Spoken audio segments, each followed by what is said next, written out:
اللہ تعالیٰ کے کام بھی بڑے حکمت پر مبنی ہوتے ہیں، لیکن انسان نہیں سمجھتا کہ اس میں حکمت کیا ہے۔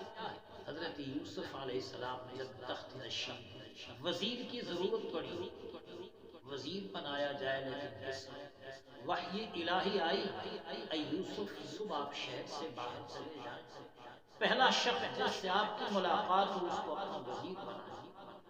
رب کا حکم تھا۔ یوسف علیہ السلام نے حکم کی تعمیل کی، رات گزری، صبح نکلے، جیسے شہر سے باہر آگے بندہ آتا ہوا دیکھا جس کے سر پہ لکڑیوں کا بٹھا۔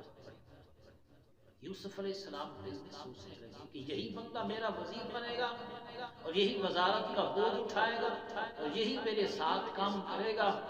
اللہ پاک نے وحی نازل فرمایا، یوسف علیہ السلام، یہ وہ آدمی ہے کہ جب تیرے اوپر زنا کا الزام لگا اور ایک چھوٹے نومولود بچے نے تیری عصمت کی گواہی دی، یہ وہی بچہ ہے جو جوان ہو گیا، اس نے تیری عصمت کی گواہی دی تھی، آج ہم نے صلے کے طور پہ اسے تیرا وزیر بنا دیا۔